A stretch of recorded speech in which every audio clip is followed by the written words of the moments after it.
just so nice. I never drink coffee. Soul searching is a fancy way of saying getting to know yourself, who you are and what you want on a deep level. It's not the easiest thing to do, but it's one of the most impactful things you can do to better your life now and possibly forever. I'm Hava Schultz, and today I'm gonna hold your hand through the process of soul searching start to finish. When you say, I don't know what to do with my life, or something just feels off, these are gonna be your 5 starter steps to sort it out. The first thing you want to do is uncover your core values. And there are various activities you can do to figure this out if they don't just pop to your mind, which would be amazing, by the way. Definitely not how it happened for me. The first activity that I did, which was about 4.5 years ago, I actually found it pretty difficult. Here's how it went. There were about 30 cards on the sheet, and I'll see if I can find this online. It's been a long time, and it's actually something a professor assigned to me for a certain class I was taking, so I'll see what I can do to find that. But anyway, it was a sheet of about 30 values written on little cards that I had to cut out, lay them all in front of me, and the way the exercise went is I would start by eliminating half of them and leave only the most important half showing. And then I would do it again and again and again. And I think it actually wanted me to do that process until I came up with the one most important value to me, which was very difficult because there's actually a lot of values that are very important to me because I want to be a good person, but also it's just hard to narrow it down to one. So of course I kind of went the roundabout way, and I think I chose balance as my #1 value in that exercise simply because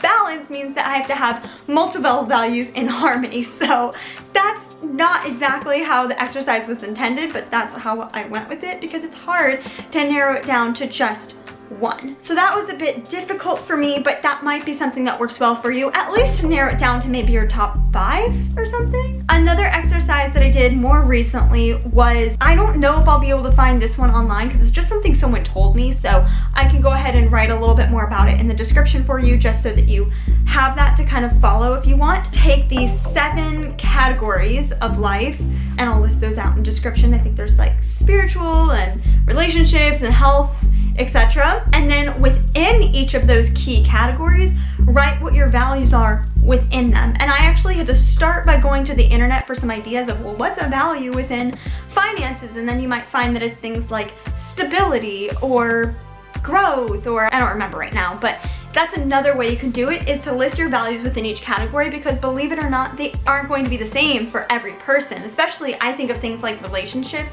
One person might say honesty is the most important thing in relationships, where another person might say loyalty is the most important thing. They're both very important values, but one is not better than the other. They're just both important, and so kind of depends what matters to you. There are more out there that you can do for sure to figure out your core values. Those are just the 2 that really stand out that I have done, but I know there's a Psychology Today article that lists out some more ideas, so I'll go ahead and link that in the description for you as well. The next thing you want to do is understand your personality. So in the past, I've kind of felt like personality tests are just bullshit because you don't fit in a box. That's not who you are. But I will elaborate on that later because I think that as time has gone on, I've matured in my viewpoint of these different quizzes. But for now, I want to start by telling you 3 different quizzes that are not personality quizzes per se, but will give you a push in the right direction to understand yourself better and that personality that's just wanting to come out. So the first one I want to tell you about stems from Ayurveda, which is the oldest health system in the world. I don't really want to get too much into that, but it's a science that I have studied and I think is really interesting. Sahara Rose is the author of The Idiot's Guide to Ayurveda, and she has her own website with a quiz on it. It's completely free if you put your email in, and I'm gonna recommend you take that quiz. It's gonna break your results down into the 3 doshas, which I know this is like foreign word upon foreign word for you, and maybe I'll do another video on Ayurveda just because I think the study is really interesting and it's helped me improve my own life in a lot of ways. So I mean, comment below if that's something you want to see. But anyway, the doshas are 3, put simply, archetypes, and each one has a correlating mind and body connection. But we're just going to focus on the mind for right now, and put very, very simply, each one of these is much more complex. Vata stands for creativity, Pitta stands for that drive and go-getter persistence, and Kapha has more to do with connection and grounding and calmness. So that's put very simply. I'm just trying to give you enough basics that you can understand my explanation. When you take this quiz on Sahara Rose's website, which I will link in the description for you, want to make sure you have all your resources, what you can do is see the results that say your percentages within each archetype. And then if, let's say, you and I have the same amount of creativity, it can be expressed in completely different ways. I may be here making videos, performing on camera, editing after I finish filming this, but you may be with a saw and a hammer and nails and wood, working in a workshop to actually build something like, I don't know, a birdhouse or something. Both very creative, very hands-on, doing something, but completely different results, and may actually turn up completely different parts of our personality. What I'm getting at here is that this is a quiz, like I kind of mentioned a second ago, that helps get you going in the right direction, but it doesn't tell you all the answers. I truly believe the answers are within yourself. So these are just to kind of get you going in the right direction. And that's what this whole thing is about, is self-awareness. It's not to necessarily act on anything. We'll get to that in a second. Well, in a few minutes. But just to kind of get self-aware. Another way you can get self-aware is with the StrengthsFinder 2.0 quiz. I believe the book was about $15 when I bought it. I'll link this down in the description. And it also came with a code that you can use to take a quiz online that goes with it. The first half of this book, which by the way, if you go on Amazon, I think the cover has changed because this is about 4.5 years old. The first half is going to talk about strengths, kind of an introduction, getting you into it, and emphasizing the fact that you want to work on your weaknesses, but you want to focus on your strengths. And then, of course, you want to take that quiz and understand what are your strengths. In the second half of the book, it has the list of all those different strengths, and knowing those different strengths may, again, give you a window into your personality. So maybe if you're really social, you might have a lot of relator. I don't know. I'm not sure what that is. It's been a long time since I read this, and I actually want to reread it because I did star my top values, or my top strengths, but I should probably go back through this. So that's another thing you can do, although that does cost. But a free option is to do the VIA character strengths survey, which I did about 5 weeks ago, and this was fantastic. It's also completely free if you put your email in.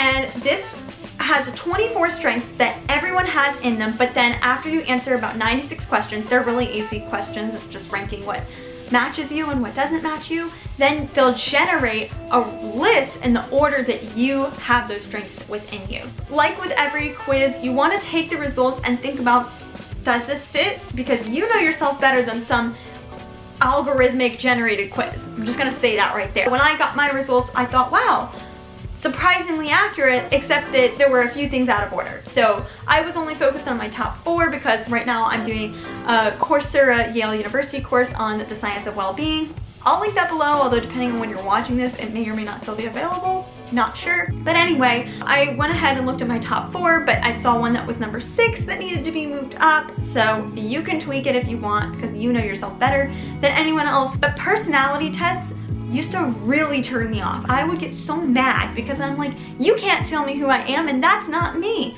No, I don't like that. Or even if it was me, I was like, that's not who I want to be. So 2 points here. One being, recognize they're not trying to tell you who you are.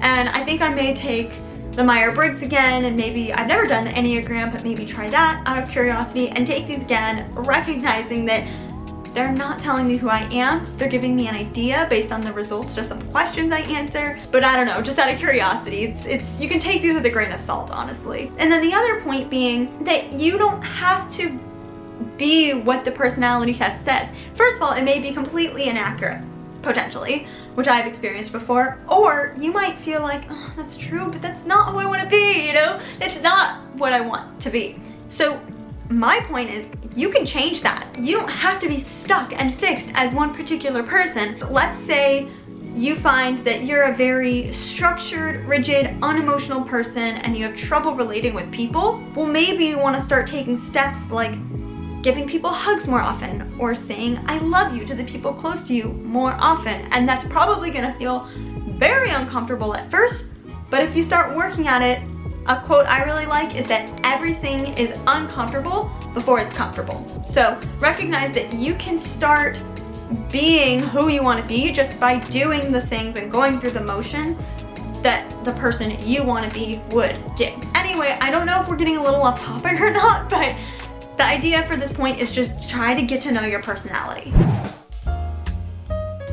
The third step in this process is to realize what are you doing when you are the happiest and see if there's some sort of pattern. I'm going to use myself as an example and give you a timeline from my life thus far. When I was a kid, I was really into theater and acting. I just loved doing shows, and I didn't go to a school that had a school play built into attending that school. So I had to ask my parents to do these after school plays and shows and companies, and I loved it and I thought it was so much fun. And then as I got a little bit older, I discovered singing and public speaking, and I even did a couple of on-camera projects. We're thinking late middle school now, early high school. And then with singing, I did choir, and I also did solos, and I just loved it all. And then also throughout all of grade school, I was really into my projects, and it didn't matter if it was a writing assignment or a poster, anything like that. I would just go all out with my projects. And then in college, I started really leaning into my creativity on camera. And so what you can see throughout this entire timeline, as I've started hinted to already, is there was a huge common thread through all of those activities that I did by choice. I know the projects weren't always by choice, but the level that I chose to do them and the attention that I gave them was a choice. So what you see here is creativity. Creativity is a huge thread, and there's even a subcategory here, not with everything I mentioned, but if you really go in on it, you realize that also a lot of these things have had to do with performing. That is something that I realized is a big thing for me, and it makes sense. Here I am, and I'm so happy. Also recognize that you can have more than one. So I used creativity as my primary example here, but another one for me is relationships. I love connecting with family and friends, and I just feel so happy when I'm doing that. And another one is traveling. Again, I'm not going into super details, but that exploration and getting to experience different cultures and again, connecting with people, that's a big deal for me. So what you see here for my threads are creativity, connection, and exploration. I want to note though, you don't have to reflect on your whole life. Like, I just went back and reflected on many years of my life, but if you don't feel like the person you were back then is at all like who you are now, kind of going back to that personality thing about how you can't change, and I have changed, but there are some things that have remained consistent, then you don't have to go back to the past. You don't have to reflect. You can use the present and reflect on what makes you happy now. So I just wanted to put that out there too, that take some time to reflect what makes you happy now. Your past may help you figure that out for your present like mine did, but it doesn't have to. The point is, what activities make you happy? Now that you have an idea of your values, personality, and happiest activities, the next thing we want to do is blend and implement. So here's my question to you. Are your current actions reflecting your values and best activities? By the way, I do not subscribe to the notion that you should look at your actions and that'll help you know what your values are, because I have lived out of alignment. And by the way, it's not very fun or happy to live out of alignment, but it can be so, which means don't look at your actions to figure it out. Decide what your values are and then match it up. So that's the approach I'm taking with this step. So again, are your current actions reflecting your core values and your happiest activities? And if the answer is no, then you want to start finding a way to bring that into your life more. And it may be really hard to go from a 180 of doing nothing that reflects your values to doing everything reflecting your values. That's a lot, so you might want to take it bit by bit. If one of your top values is health, like mine, maybe it's just a matter of adjusting your snack time, or not time, but your snacking.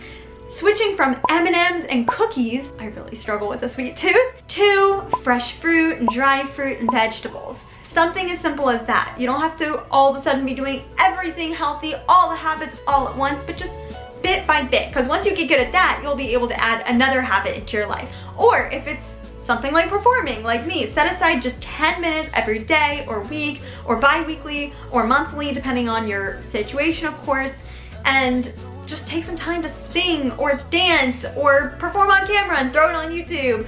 Whatever it is for you, set aside some time. And maybe it's not performing, but whatever activity it is, if it's not related to your work or a little habit like health, just take some time and set it aside and make it sacred, even if it's just 10 minutes once a month. I mean, that's really not very much, but I don't know what your situation is, and that actually brings me to a point of these ideas are universal, but I don't know your specific situation. So if my explanation is not making it real clear as to how you can bring this into your own life, feel free to drop a comment asking me for clarification or maybe dropping some more information about your specific situation so I can help you.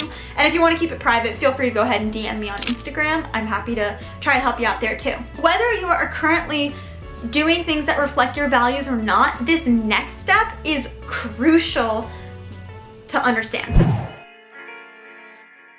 We made it to step 5, which is to envision your ideal future. It's important to know what you want, and a lot of people don't know what they want because they're not clear on their values, personality, and happiest activities. But you are, or you're gonna be once you go through this again and get clear on it. The first thing I would recommend is that you come up with your ideal life and future. If there were just no limitations, money, accessibility, circumstance, just forget about it all for a second and write down a huge brainstorm of everything that you would love to see in your life or your lifestyle. It may feel uncomfortable because you have that little voice in your head saying this is not possible, this is insane, but just forget it right now, write it anyway, tell that voice to shut up.